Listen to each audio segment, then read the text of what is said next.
Capítulo 26. Sendas del pasado. No era de esas personas que disfrutan de las actividades al aire libre. De hecho, no me gustaba nada la naturaleza que no crecía en un cementerio. No soportaba los bichos, hacer senderismo, estar pendiente de las serpientes, las cucarachas, las hormigas, las garrapatas, las orugas esas raras y peludas. Los mapaches. Una vez, cuando iba al instituto, una zarigüeya con la cola torcida me persiguió hasta el coche por la mañana. Me persiguió hasta el coche. Comprendí muy pronto en la vida que yo tampoco le gustaba la naturaleza. Hasta cuando me mudé a Nueva York, las palomas me cagaban y las ratas de cloacas siempre parecían obsesionadas con pasear por encima de mis pies. Por no hablar de las cucarachas del tamaño de Godzilla que vivían en mi primer piso. No seré capaz de sentarme en el water y hacer pis tranquila nunca más por esa maldita plaga. Así que podía decir, sin temor a equivocarme, que ir de excursión al Risco aquella mañana no sería muy divertido, por no hablar de lo que había vivido ahí. No era que evitase ir, pero, entre eso y mi mala relación con la naturaleza, no había tenido motivos para volver. Y lo que era peor, no había visto a Ben en toda la mañana. Me preguntaba dónde estaría. Solía esperarme en el vestíbulo, pero aquel día, cuando fui a ponerme mi vaso diario de ácido de batería para el camino al desayuno con mi familia, no estaba ahí. Tampoco podía esperarlo, así que, después del waffle y los huevos revueltos, me fui hacia el Risco. Había un sendero forestal al final de Myrmont que llevaba al campo. Ahora que lo pensaba, papá solía coger flores silvestres cuando íbamos de excursión al Risco. Cogía un ramo de colores diferentes y, cuando volvíamos por el camino, las traía con él para dárselas a mi madre en casa. La senda había cambiado en la década que llevaba fuera. Ahora había bancos a los lados del recorrido para conmemorar a Harry y el sendero estaba más definido. Pero los árboles seguían casi iguales. Grandes robles y pinos con hojas nuevas para la primavera. Las estaciones en Nueva York eran maravillosas, porque las vivías todas. En Myrmont o era verano o era invierno, y en medio había una semana de primavera y una de otoño. Aquella semana debía ser la de primavera, y yo había ido en el momento justo. El aire matutino era fresco y el sol brillaba con fuerza, y el bosque estaba tranquilo. Solo estábamos yo y mi respiración ahogada andando por el sendero. Ya casi arriba me recosté en un pino y me doblé para recuperar el aliento. Me caía sudor por la espalda y no era una sensación cómoda. ¿Sabes que la mayoría de la gente no sale a andar con bailarinas, no? Me puse recta como un palo y casi me desmayo. Ben soltó un chillido, tendiendo las manos hacia mí, y yo me agarré a un árbol. ¿Qué ibas a hacer? ¿Cogerme? Le pregunté irritada. Sería de mala educación no intentarlo, contestó. Ah, bueno, pues gracias por el intento.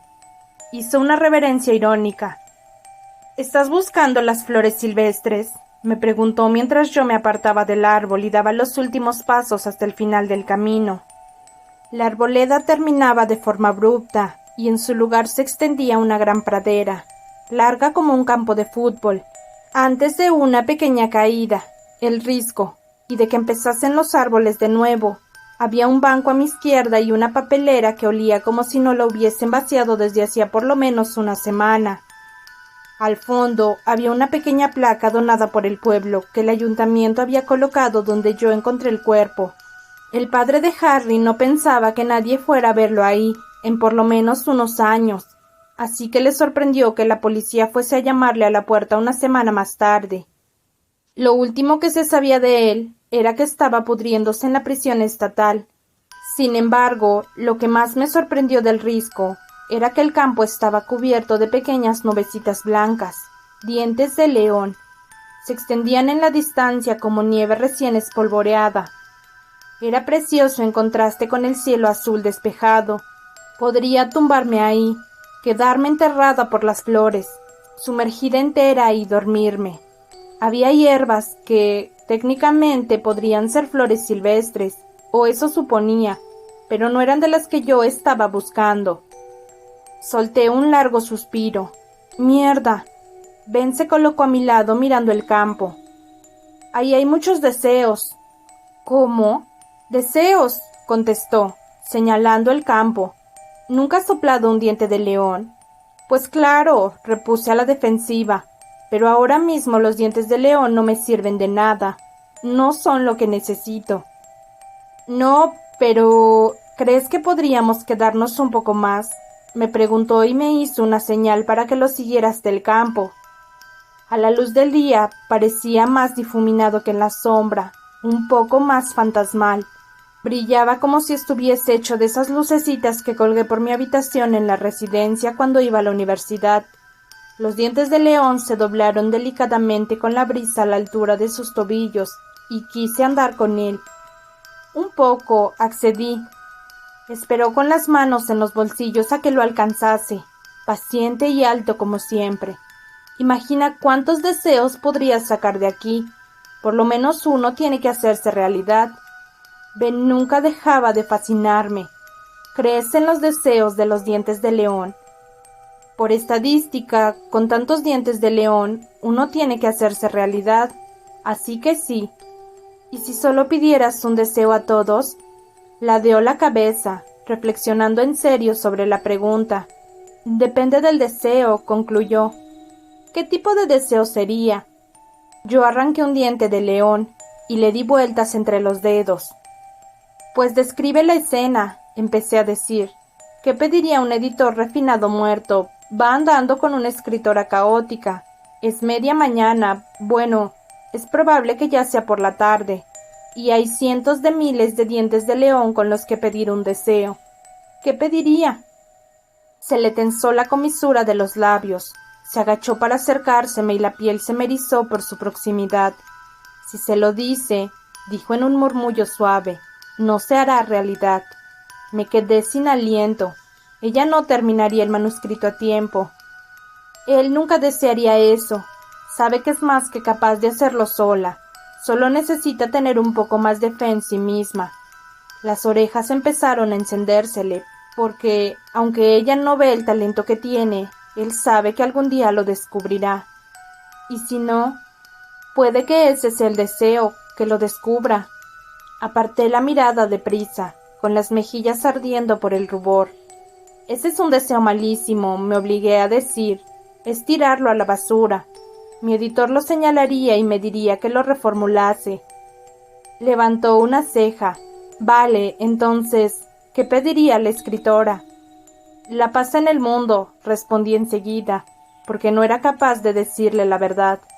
Que deseaba que aquel momento en el campo durase para siempre, que nunca tuviéramos que irnos, que pudiéramos congelar el tiempo y vivir en aquel instante con el sol alto y cálido y el cielo de un azul cristalino, y el corazón latiéndome con ganas en el pecho y él conmigo.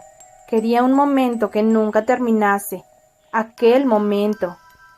Ahí de pie, en medio del campo de dientes de león, con la mirada puesta en los tiernos ojos ocres de Ben, empecé a darme cuenta de que el amor no había muerto, pero tampoco era para siempre. Era algo intermedio, un instante en el tiempo en el que dos personas existen justo en el mismo momento y justo en el mismo lugar del universo.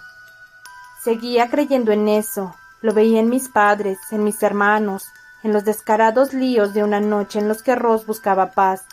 Era el motivo por el que yo no dejaba de buscarlo, desamor tras desamor.